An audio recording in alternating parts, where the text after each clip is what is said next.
तो सन हम तब से देख रहे हैं जब से हम बॉर्न हुए हैं, लेकिन इसका मतलब ये नहीं कि सिर्फ तब से ही यूनिवर्स में ये एग्जिस्ट हो रहा है। सन का बर्थ हमारे गैलेक्सी मिल्की वे में कुछ 4.5 बिलियन ईयर्स पहले हुआ था, और रिसर्चेस और कैलकुलेशंस ये भी बताते हैं कि ये एटलीस्ट और 5 बिलियन ईयर्स तक ऐसे ही चलता रहेगा।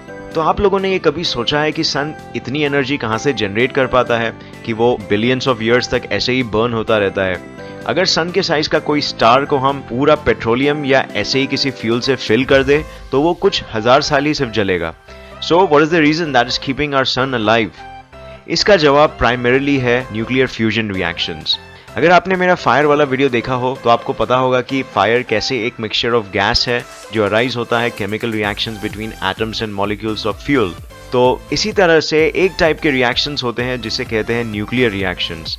हमने इसके बारे में न्यूक्लियर बॉम्ब्स और न्यूक्लियर सबमरीन्स के कॉन्टेक्स्ट में जरूर सुना होगा, बट सन में जो न्यूक्लियर फ्यूजन रिएक्शंस हो रहे हैं वो बहुत डिफरेंट होते हैं फ्रॉम न्यूक्लियर फिशन रिएक्शंस जिसे हम यूज करते हैं फॉर जनरेटिंग इलेक्ट्रिसिटी या क्रिएटिंग न्यूक्लियर बॉम्ब्स। लेकिन इस वीडियो के लिए हम सिर्फ सन में हो रहे न्यूक्लियर फ्यूजन रिएक्शंस पर ही कॉन्सेंट्रेट करेंगे। तो फ्यूजन रिएक्शंस क्या है और ये कैसे सन को जलने में एनर्जी देते हैं, इसको हम बहुत आसान तरीके से समझने की कोशिश करेंगे। तो चलिए शुरू करते हैं। इस एक्सप्लेनेशन को स्टार्ट करने से पहले मैं एक बार ये बताना चाहूंगा कि केमिस्ट्री और कुछ नहीं बट एटम्स और एलिमेंट्स का सफर है एक टाइप का टू गेन स्टेबिलिटी।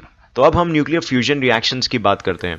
तो nuclear fusion in literal sense means fusing of two atomic nuclei. इसका मतलब कोई भी दो एटम्स के न्यूक्लियस का जुड़ जाना और एक एटॉमिक न्यूक्लियस बनना। इस रिएक्शन में बेसिकली दो लाइट एटम्स कंबाइन होते हैं to form a heavier atom. ये लाइट एटम्स यूजुअली होते हैं हाइड्रोजन, हीलियम और उसके आइसोटोप्स। जैसे दो हाइड्रोजन के एटम्स मिलके बनते हैं एक ड्यूटेरियम का एटम। लेकिन हाइड्रोजन का एटम कंसिस्ट करता है सिर्फ एक प्रोटॉन उसके न्यूक्लियस में, तो इसका मतलब उसका न्यूक्लियस पॉजिटिवली चार्ज्ड हुआ। तो दो हाइड्रोजन के न्यूक्लियाई कैसे फ्यूज हो सकते हैं जब दोनों पॉजिटिवली चार्ज है? जैसे हमने इसके पहले वाले 4 फंडामेंटल फोर्सेस के वीडियो में जाना था कि लाइक पार्टिकल्स के बीच में इलेक्ट्रोमैग्नेटिक फोर्स का रिपल्शन होता है, तो इस रिपल्शन को ओवरकम करके ही दो न्यूक्लियस फ्यूज हो सकते हैं आपस में। बट ये फोर्स को ओवरकम करना कैसे पॉसिबल हो सकता है?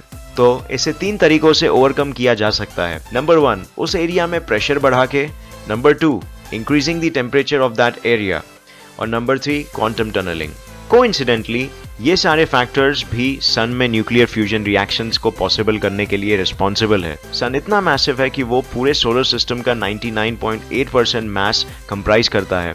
इसके वजह से सन के अंदर सारे हाइड्रोजन एटम्स एक बहुत ही स्ट्रॉन्ग प्रेशर से कंप्रेस होते हैं। सन की ग्रेविटी इतनी है कि वो बहुत प्रेशर से सारे हाइड्रोजन एटम्स को पुल कर रही है, और कोई एरिया में अगर इतना हाई प्रेशर हो तो टेम्परेचर्स तो हाई होने ही है।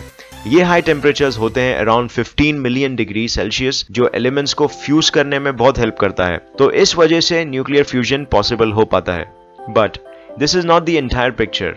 एक थर्ड कंट्रीब्यूटरी फैक्टर भी है जिसे हम कहते हैं क्वांटम टनलिंग। इसके वजह से सन उसके बिगिनिंग स्टेजेस में हीट जनरेट कर पाया था और फिर चेन रिएक्शंस होने स्टार्ट हो गए। क्वांटम टनलिंग में पार्टिकल्स के वेव फंक्शन होने के वजह से उनका किसी जगह में एग्जिस्ट होना प्रोबेबिलिस्टिक हो जाता है।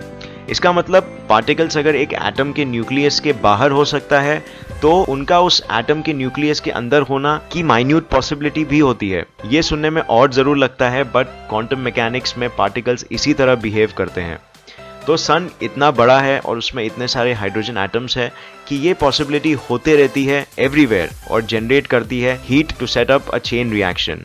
तो इस रिएक्शन को स्टार्ट होने के लिए चाहिए एक हाइड्रोजन का एटम जो कंबाइन होता है दूसरे हाइड्रोजन के एटम के साथ under sun's high pressure and temperatures. इससे ये दो पार्टिकल्स इतने स्पीड में एक्सेलरेट होते हैं कि इनके दो न्यूक्लियाई इलेक्ट्रोमैग्नेटिक रिपल्शन को ओवरकम करके एक दूसरे के बहुत करीब आ जाते हैं, और फिर जैसे हमने डिस्कस किया था लास्ट वीडियो में, ये स्ट्रॉन्ग न्यूक्लियर फोर्स के रेंज में आ जाता है, और इस फोर्स के वजह से ये दो एटम्स आपस में फ्यूज होके बन जाते हैं ड्यूटेरियम का एटम, जो फिर एक हाइड्रोजन के एटम से कंबाइन होके बन जाता है हीलियम 3। फिर ऐसे ही दो हीलियम 3 के न्यूक्लियाई कंबाइन होके बन जाते हैं हीलियम 4, और दो हाइड्रोजन एटम्स रिलीज होते हैं इन दिस प्रोसेस, जो वापस से ऐसे ही चेन रिएक्शन स्टार्ट कर सकते हैं। ये सारे स्टेजेस ऑफ न्यूक्लियर ट्रांसफॉर्मेशन में रिलीज होता है energy in form of gamma radiations, और ये एनर्जी इसलिए रिलीज होते हैं क्योंकि पार्टिकल्स जब कोलाइड होते हैं तो वो अपना थोड़ा मास डिस्पर्स कर देते हैं, और जैसे आइंस्टाइन का फेमस इक्वेशन E=mc² हमें बताता है कि एनर्जी और मास कैन बी यूज्ड इंटरचेंजेबली, तो इस वजह से जो मास पार्टिकल्स लूज करते हैं वो हमें देखने मिलते हैं इन फॉर्म ऑफ एनर्जी।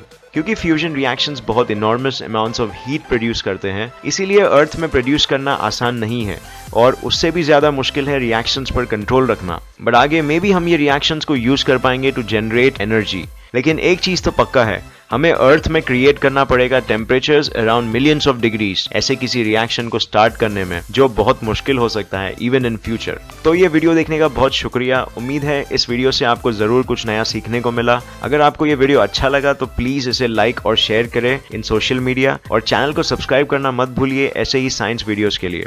मैं आपको नेक्स्ट वीडियो में मिलूंगा ऐसे ही किसी इंफॉर्मेटिव वीडियो के साथ। तब तक के लिए देखते रहिए और सीखते रहिए। जय हिंद।